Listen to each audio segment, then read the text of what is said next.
बिस्मिल्लाहिर्रहमानिर्रहीम। अस्सलाम वालेकुम व्यूअर्स, क्या हाल है, कैसे हैं आप? आई होप कि आप खैरियत से होंगे।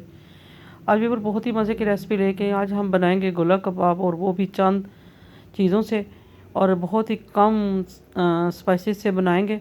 तो हमने तकरीबन एक पाव जो है वो चिकन ले लिया बोनलेस, जिससे हम बनाएंगे गोला कबाब। और बहुत ही मज़े के और बहुत जल्द जो है वो बन जाने वाले कबाब हैं। तो आइए अपनी रेसिपी का स्टार्ट लेते हैं। तो हमने ये गोला कबाब बना लिए हैं, छोटे छोटे बनाए हैं, और इसी को हम इसका मसाला बनाएंगे और हल्का सा हम इस पे शोरबा लगाएंगे और तैयार कर लेंगे।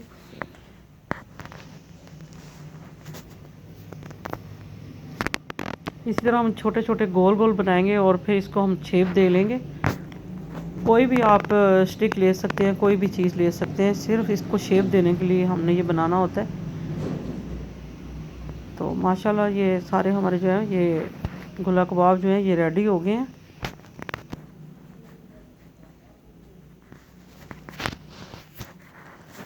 तो इसके साथ ही हम अपने मसाले की तैयारी करते हैं। हमने छोटा सा एक अदद प्याज ले लिया और 2 अदद हमने टमाटर लिए, बड़े साइज़ के टमाटर लिए। इससे मसाला बहुत ही अच्छा बन जाता है। और 1 टीस्पून जो है इसमें मैंने लहसुन शामिल किया है।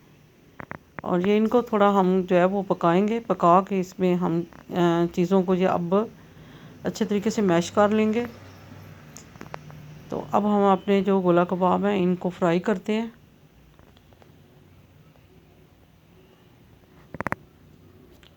तो जैसे ही हमारे लाइट ब्राउन हो जाते हैं तो हम इसमें मसाला जो हमने रेडी किया है उसको रेडी कर लेते हैं।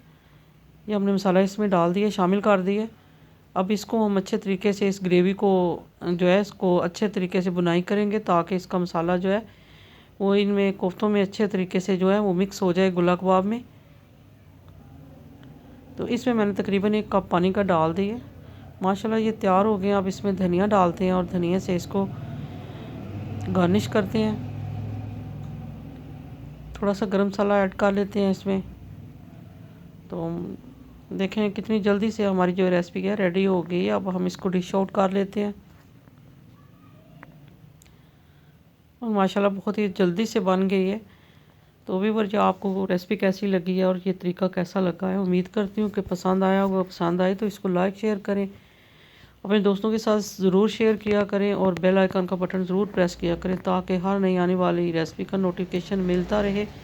दुआओं में याद रखें। इंशाल्लाह नेक्स्ट रेसिपी के साथ आऊँगी, तब तक के लिए ढेरों दुआओं के साथ। अल्लाह हाफिज़।